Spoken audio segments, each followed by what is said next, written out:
আসসালামু আলাইকুম প্রিয় দর্শক, অন্য মঞ্চের আলাপচারিতায় আপনাদের সকলকে আমন্ত্রণ জানাচ্ছি। একজন গুপ্তচর ধরা পড়েছে ঢাকায়। সে নাকি নিজে বলছে সে সিআইএ চর।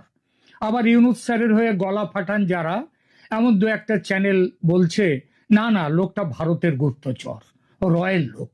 কিন্তু কাউকে বলতে শুনলাম না যে লোকটা ইউনুসের চর। সন্দেহটা সম্ভবত আমি প্রথম করছি। কেন করছি সেটা নিয়ে এখনকার আলোচনা। তবে আলোচনায় যাওয়ার আগে ঘটনাটি সম্পর্কে দুটো কথা বলে নিই। 3 দিন আগে 12ই সেপ্টেম্বর শুক্রবার মধ্যরাত পেরিয়ে সবে যখন শুরু হয়েছে 13ই সেপ্টেম্বর, তখন ঢাকার মিন্টো রোড এলাকায় সন্দেহজনক কার্যকলাপে লিপ্ত থাকার অভিযোগে এনায়েত করিম চৌধুরী নামক এক বাংলাদেশি বংশোদ্ভূত মার্কিন নাগরিককে আটক করেছে পুলিশ। রমনা পুলিশ বিভাগের উপকমিশনার মাসুদ আলমের মতে, সন্দেহজনক আচরণের কারণে তাকে বিশেষ ক্ষমতা আইনের আওতায় গ্রেপ্তার করা হয়। পরদিন ঢাকা মেট্রোপলিটন ম্যাজিস্ট্রেট দিলরুবা আফরোজ তিথি তাকে জেলে পাঠানোর আদেশ দেন এবং তার রিমান্ড শুনানি 15ই সেপ্টেম্বর নির্ধারণ করেন। গতকাল মানে 15ই সেপ্টেম্বর আদালতে রিমান্ডের মামলা উঠলে পুলিশ 10 দিনের রিমান্ড চায়, কিন্তু মহানগর ম্যাজিস্ট্রেট আতিউর রহমান 2 দিনের রিমান্ড মঞ্জুর করেন তার জন্য। আপাতভাবে এটি একটি সাধারণ ঘটনা বলে ধরা হতো যদি না লোকটি মার্কিন নাগরিক হতেন। এবং ধরা পড়ার পর পুলিশের কাছে যে জবানবন্দি তিনি দিয়েছেন সেটা যদি এমন বিস্ফোরক না হতো। বিস্ফোরক এজন্যই যে তিনি নাকি একটা বড় দায়িত্ব নিয়ে ঢাকায় এসেছেন। দায়িত্বটা কি? পুলিশের প্রাথমিক জিজ্ঞাসাবাদের ভিত্তিতে গৃহীত অভিযোগপত্র অনুযায়ী Enayet Chowdhury 6 September new York থেকে কাতার এয়ারওয়েজের ফ্লাইটে ঢাকায় এসেছেন এবং প্রাথমিকভাবে প্যান প্যাসিফিক সোনারগাঁওয়ে 2 দিন থাকার পর গুলশানে চলে যান। এ পর্যন্ত ঠিক আছে, কারণ বাংলাদেশি মূলের বহু মানুষ বর্তমানে মার্কিন নাগরিক। জানা গেছে এনায়েত করিম চৌধুরী 1988 সালে আমেরিকা যান এবং 2004 সালে সে দেশের নাগরিকত্ব পান। মার্কিন নাগরিকত্ব পেলেও অনেকে মাঝে মাঝে দেশে আসেন, তেমনি তিনি এসেছেন। কিন্তু তিনি দেশ বেড়াতে আসেননি, দেশে ঘুরে দেখতে আসেননি। জিজ্ঞাসাবাদে তিনি নিজেকে বিদেশি গোয়েন্দা সংস্থার একজন চুক্তিভিত্তিক এজেন্ট হিসেবে দাবি করেছেন বলে পুলিশের কাছে তিনি জানিয়েছেন। তিনি বলেছেন যে মোহাম্মদ ইউনুসের অন্তর্বর্তী সরকার তার পরিস্থিতি খারাপ, দুর্বল অবস্থানে রয়েছে। এই সরকারকে দিয়ে আমেরিকার উদ্দেশ্য পূরণ হওয়ার সম্ভাবনা নেই, তাই এই সরকারের পতন ঘটাতে তার ঢাকায় আগমন। পুলিশের অভিযোগ অনুযায়ী তিনি সরকারি নীতি নির্ধারক, উচ্চপদস্থ কর্মকর্তা, রাজনৈতিক নেতা, বিশেষ করে বিএনপি ও জামাতের বড় নেতাদের সঙ্গে ইতিমধ্যে বৈঠক করেছেন এবং প্রভাবশালী ব্যবসায়ীদের সাথেও তিনি গোপন বৈঠক করেছেন। তার কাছ থেকে 2টো আইফোন জব্দ করা হয়েছে। যেগুলোতে এনক্রিপ্টেড যোগাযোগ, উচ্চ পর্যায়ের রাজনৈতিক ব্যক্তিত্বদের সাথে অবস্থানগত তথ্য এবং গোপন বৈঠকের রেফারেন্স সহ নথি পাওয়া গেছে বলে দাবি করেছে পুলিশ। ট্রাম্প সাহেবের কাজকর্ম দেখে তার এবং তার প্রশাসনের বুদ্ধিশুদ্ধি নিয়ে দুনিয়ার মানুষের মনে প্রশ্ন উঠছে আমেরিকাতেও ভীষণভাবে।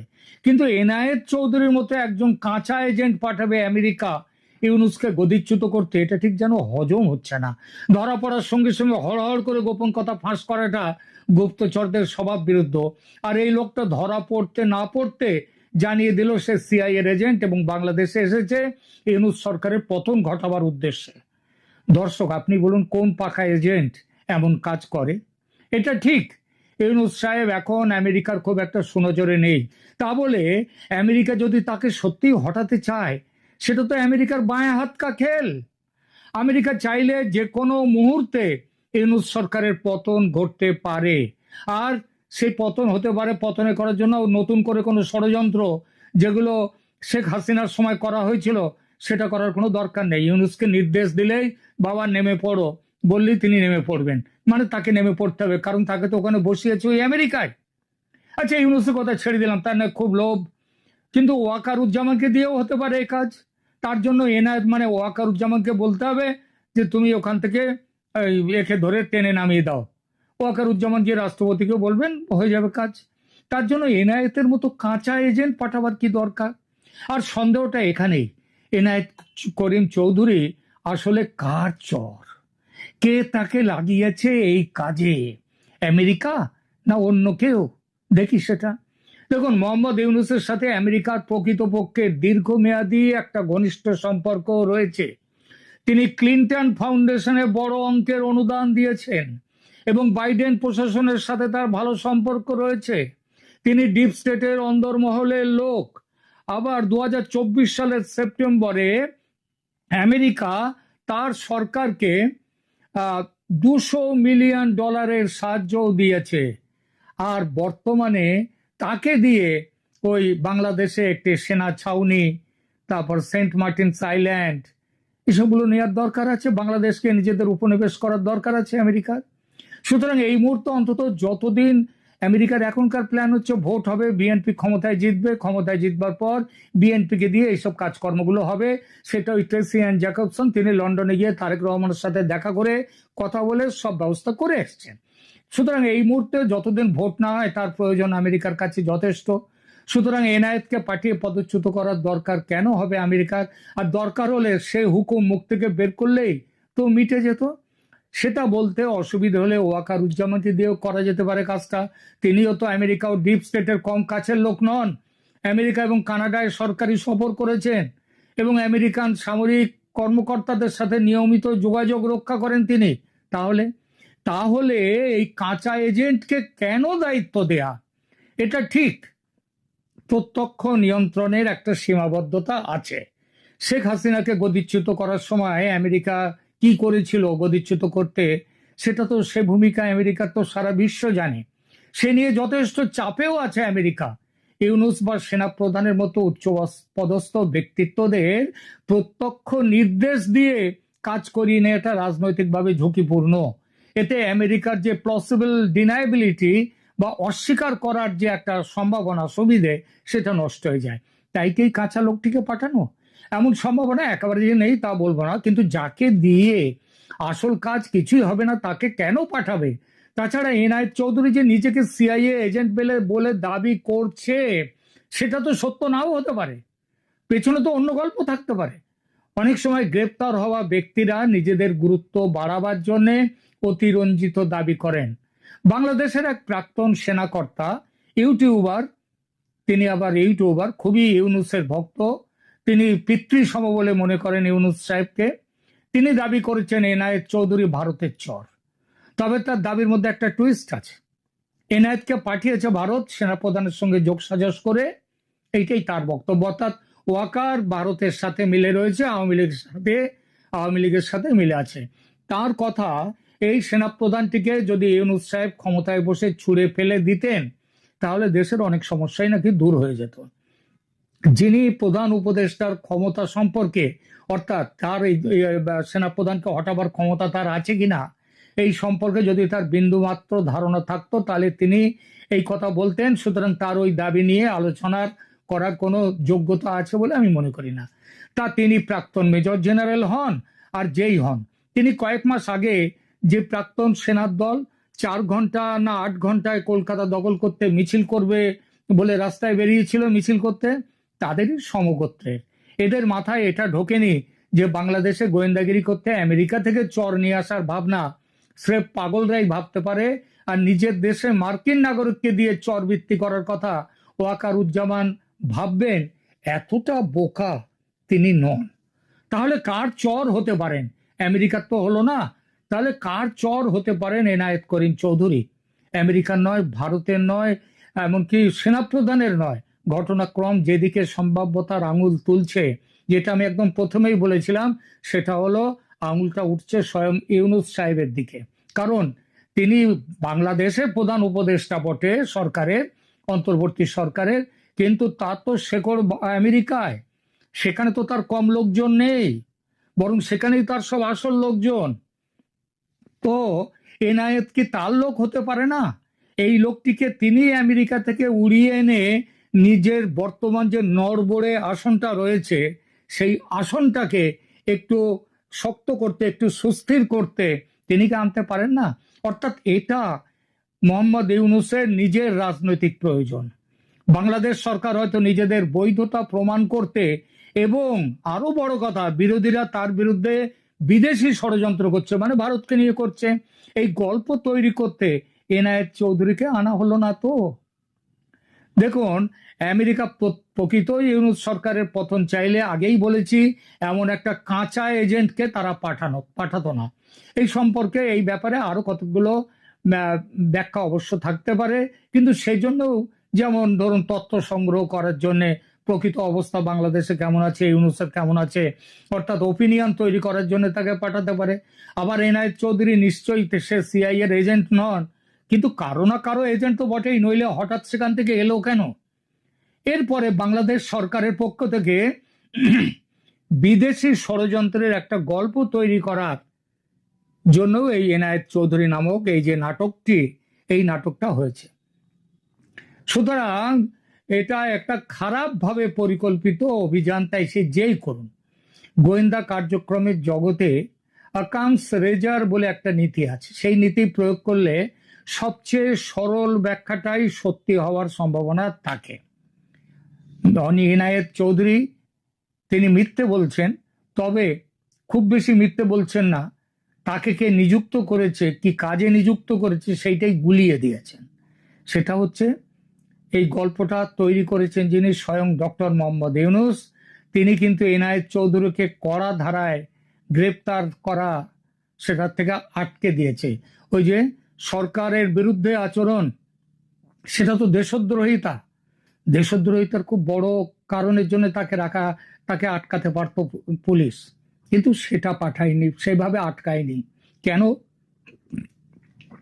তার কারণ এই ব্যাপারটা নিয়ে, ব্যাপারটা আটকে দিচ্ছেন ইউনূস সাহেব স্বয়ং, কারণ লোকটি তার। বাস্তবতা হলো, গত এক বছরে এই সরকারের যে কাজ মানুষের চোখে ধরা দিয়েছে তা হলো হত্যা, ধর্ষণ, নিপীড়ন আর মব দিয়ে বিরোধী শক্তিকে নিঃশেষ করার চেষ্টা। ঋণের দায়ে 4 জনের মৃত্যু, আবার তাদেরই দাফনের খরচ জোগাতে আরো 1000-এর বেশি মানুষ নতুন ঋণ নিয়েছে। এটাই দেশের চিত্র।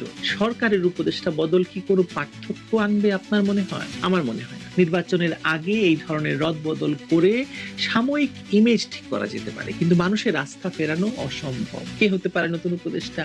নতুন দালাল কে হতে পারে? কারণ সবাই তো আসলে দালাল বলে খ্যাত হয়েছে সব জায়গায়। আপনি যেখানে দেশে বিদেশে যাও, যেখানে যাচ্ছে সেখানেই দালাল দালাল দালাল বলে চিৎকার করছে মানুষ। বাংলাদেশের রাজনীতিতে হঠাৎ করে উপদেষ্টা পরিষদে রদবদলের আলোচনা জোরালো হয়েছে। নতুন করে নাম আসছে, কারো দায়িত্ব বদল হবে বা কারো চেয়ার নড়বড়ে হয়ে পড়েছে, এসব কথা এখন আপনি চায়ের দোকানেও শুনবেন। সব জায়গায় এসব আলোচনা চলছে। সরকার বলছে এটি প্রয়োজনীয়, নির্বাচন সামনে, কাজের গতি বাড়াতে হবে, ইমেজ ঠিক করতে হবে, সব নানা হ্যান ত্যান। কিন্তু প্রশ্ন হলো, এই রদবদল কি আসলেই কোনো কাজে আসবে, নাকি এটি শুধু একটি কৌশল? ভাঙা ঘড়িতে নতুন কাঁটা বসানোর মতো, মানে ঘড়িটা ভেঙে গেছে, এখন জাস্ট কাঁটা বদলায় দিচ্ছে। বাস্তবতা হলো, গত এক বছরে এই সরকারের যে কাজ মানুষের চোখে ধরা দিয়েছে তা হলো হত্যা, ধর্ষণ, নিপীড়ন আর মব দিয়ে বিরোধী শক্তিকে নিঃশেষ করার চেষ্টা।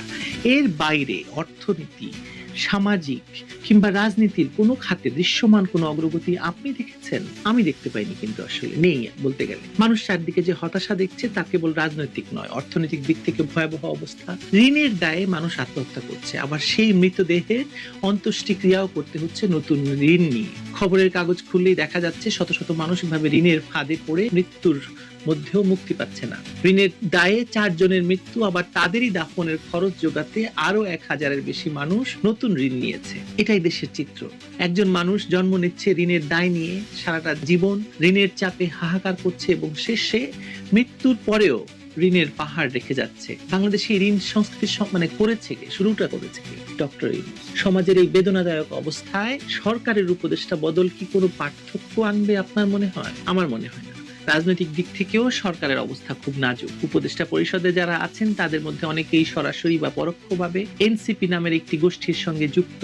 ছাত্র উপদেষ্টারা প্রকাশ্যে দলীয় রাজনীতির সঙ্গে যুক্ত আছেন বলে আমরা জানি। তাদের নিরপেক্ষতা নিয়ে কোনো আস্থা নেই কারো উপর।